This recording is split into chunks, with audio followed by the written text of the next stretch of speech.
प्रिय दर्शकों, फिर एक बार स्वागत है आपका एक नई कहानी के साथ। प्रिय दर्शकों, आज हम एक दिल छू लेने वाली धार्मिक कहानी लेकर हाजिर हुए। अगर आपको सनातन हिंदू संस्कृति पर सच्ची श्रद्धा और गर्व है तो कहानी को अंत तक जरूर देखें और हमारे चैनल को सब्सक्राइब जरूर करें। जय जय श्री राम, जय भोलेनाथ। अब कहानी की शुरुआत करते हैं। यह कहानी एक छोटे से गांव की विधवा औरत और साधु की है, जो गांव में अकेली रहती थी। कैसे एक विधवा औरत को साधु ने अपने जाल में फंसाकर गर्भवती बनाया।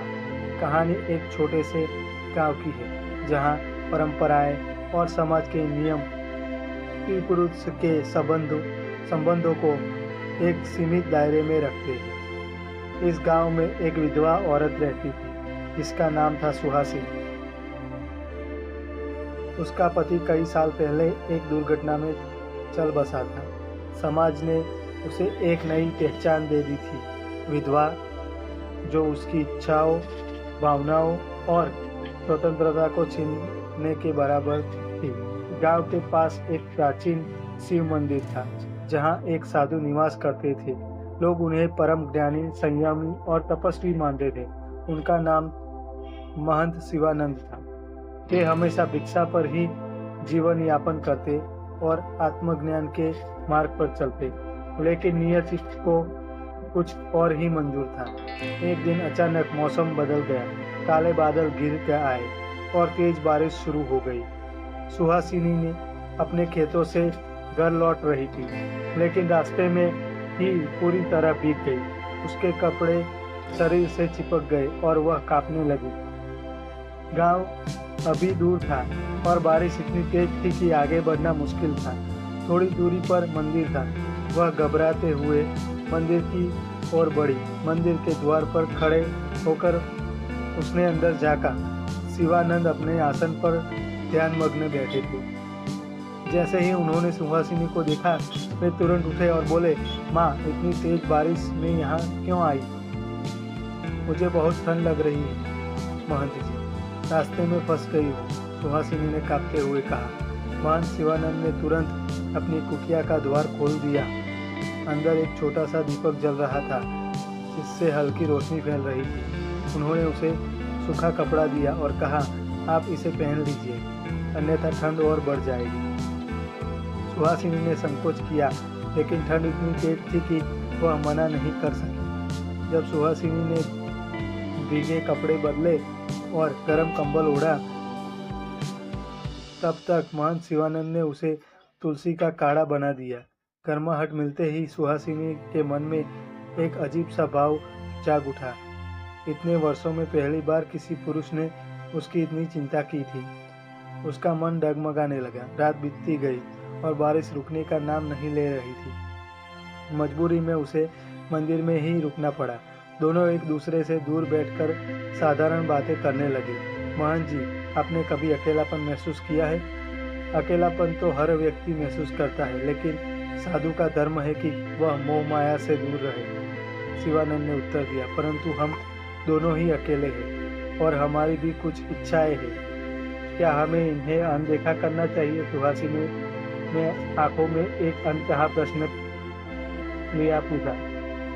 महंत शिवानंद ने उसकी ओर देखा। सुहासिनी का सौंदर्य और उसकी कोमलता उनके भीतर हलचल मचाने लगी। वर्षों से साधना में लीन रहने वाले शिवानंद पहली बार इस तरह ही विचलित हुए थे। शिवानंद ने आंखें बंद कर ली और अपने मन को शांत करने का प्रयास किया।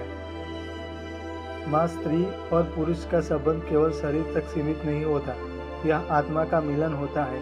अगर हम अपनी इच्छाओं को गलत दिशा में मोड़ देंगे तो यह हमारी आत्मा को बांध देगी। लेकिन महंत जी, क्या प्रेम पाप है? सुहासिनी ने धीरे से पूछा। नहीं, प्रेम कभी पाप नहीं होता, परंतु यह समझना जरूरी है कि प्रेम का स्वरूप क्या है। प्रेम त्याग है, प्रेम सेवा है, प्रेम आत्मिक उन्नति का मार्ग है। यदि हमारा प्रेम केवल शारीरिक है तो वह वासना बन जाता है, और यदि यह आत्मा को ऊंचाई पर ले जाए तो वह सच्चा प्रेम कहलाता है। सुहासिनी को कुछ पल चुप रही। उसकी आंखों में संघर्ष था।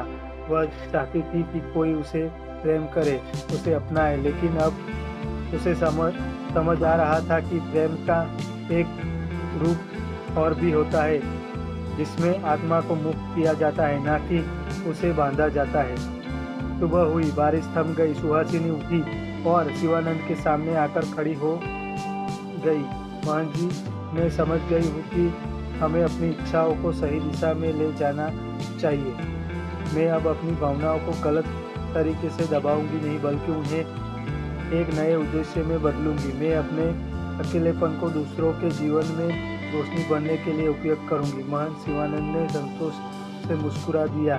तुम्हारा यह निर्णय ही सच्ची साधना है माँ।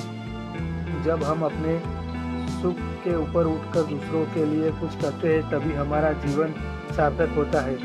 उस दिन के बाद सुहासिनी गांव में महिलाओं और बच्चों के लिए एक आश्रम खोलने में लग गई।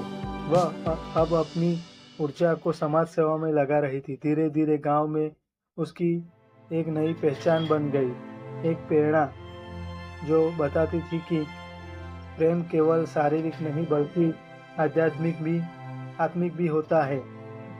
महंत शिवानंद भी अपनी साधना में और अधिक दृढ़ हो गए। अब उन्होंने विश्वास था कि सच्चा प्रेम दो आत्माओं का मिलन है, जो एक दूसरे की उन्नति की ओर ले जाता है, ना कि पतन की ओर।